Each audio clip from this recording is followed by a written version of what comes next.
هنعمل النهاردة حاجة حلوة سهلة جدا هتعجبكم وتعجب أطفالكم، وهي كيكة النايتي أو كيكة السبع معالق. يلا بينا نشوف ايه هي مكوناتها والطريقة مع بعض. السلام عليكم ورحمة الله وبركاته. أهلا بيكم في قناة دنيتي لايف. اللي أول مرة يشوفوا القناة ياريت يدوس اشتراك ويفعل الجرس، ما تنسوش اللايك. النهاردة هنعمل مع بعض كيكة النايتي. سهلة جدا وجميلة وحلوة، تقدموها لضيوفكم أو تقدموها مع الشاي وهتعجب أطفالكم. يلا بينا نشوف ايه هي المكونات. كيكة النايتي او كيكة السبع معالق، الحاجات اللي بالمعلقة بتبقى 7 على اساس نسهلها. هحتاج 7 معالق من الدقيق المنخول، ممكن نضيف عليهم نشا على اساس يخلي الكيكة بتاعتنا ليها جودة اعلى. وعليهم رشة ملح ومعلقة كبيرة بيكنج باودر او كيك شيف، و7 معالق من الزبدة السايلة او مسيحينها، و7 معالق من الحليب السايل، و3 بيضات، وورقة فانيليا سواء البودر او السايلة زي ما بتحبي، والمربى علشان الحشو بتاعنا، ونجيب ممكن صوص شوكولاتة او كريمة زي ما انت بتحبي، اي نوع تفضليه نعمله. يلا بينا نشوف اسهل طريقة لعمل كيكة النايتي. طبعا برضو بنحتاج 7 معالق من السكر، واسهل حاجة ان انا بضيف بعمل المكونات كلها في الخلاط الكهرباء او بالمضرب، بس الخلاط بيبقى اسهل. ونحط اول حاجة المكونات السائلة في الخلاط، وبنحط ال3 بيضات الاول.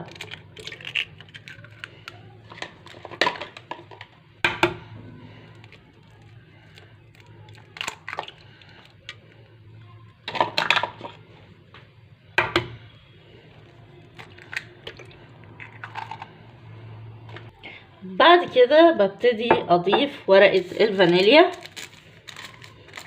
لو بودر او معلقة فانيليا سايلة، بضيف عليهم 7 معالق السكر،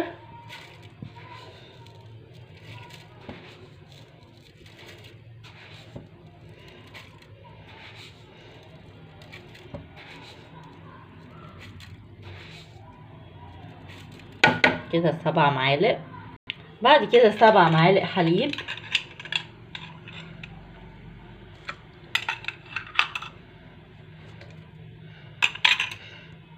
بعد كده 7 معالق زبدة،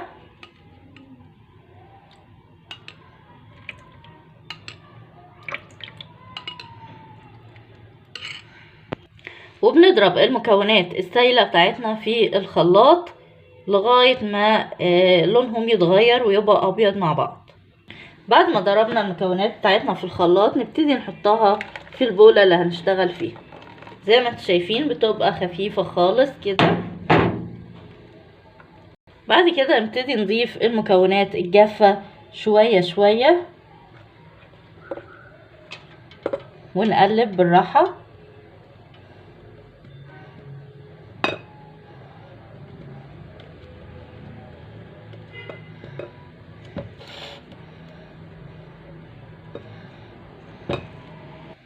طبعا بكون مولعه الفرن دلوقتي علشان يسخن معايا والكيك بتاعي ما يهبطش.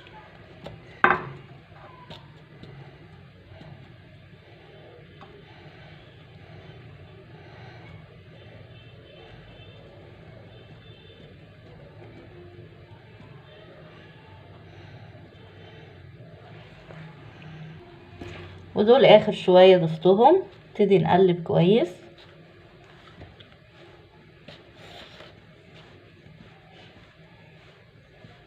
لو احتاجت حليب بحط، بس هي مش هتحتاج خلاص، مقادير مظبوطة.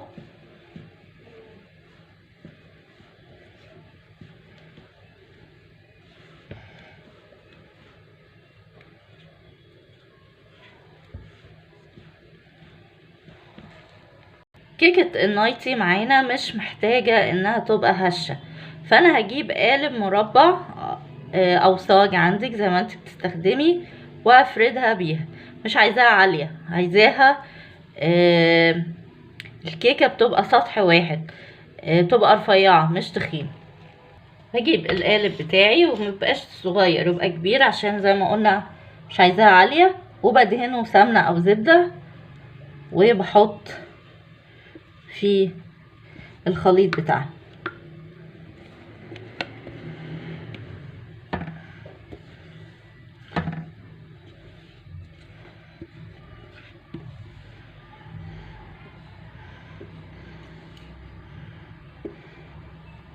وادي شكل الكيك بعد ما طلعناها من الفرن.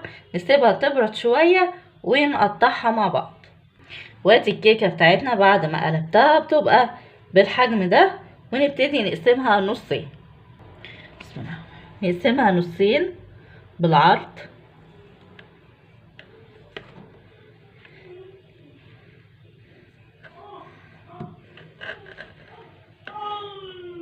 اهو زي ما انتم شايفين. قسمتها نصين، نص فيهم هحطه مربى عليه.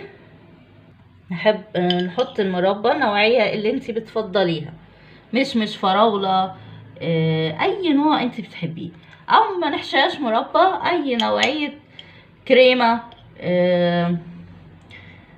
شوكولاتة، ما تحشيهاش زي ما انت بتفضلي بنعمل.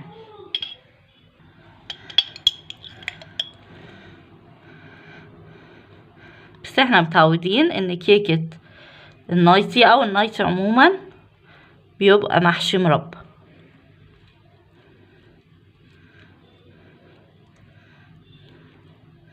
دي مربى مشمش.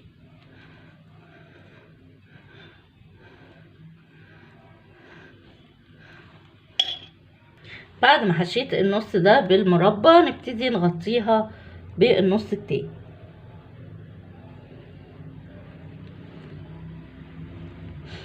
بالشكل ده.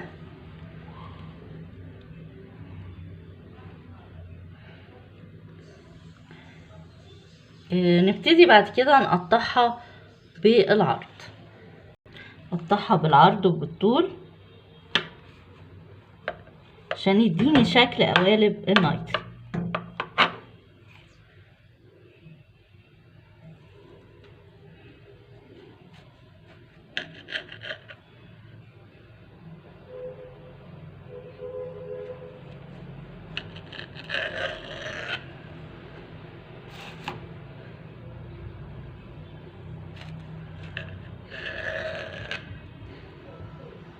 بعد كده من فوق نبتدي نحط لها صوص الشوكولاته. تكون شوكولاته سايحه عندي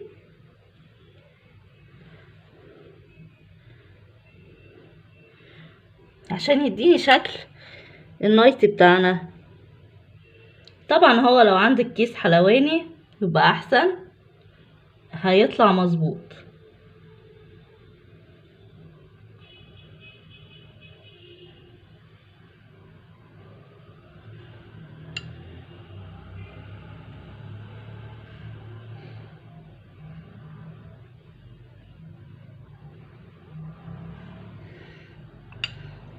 وادي كيكة النايتي بتاعتنا بعد ما قطعناها وحطينا عليها الشوكولاتة.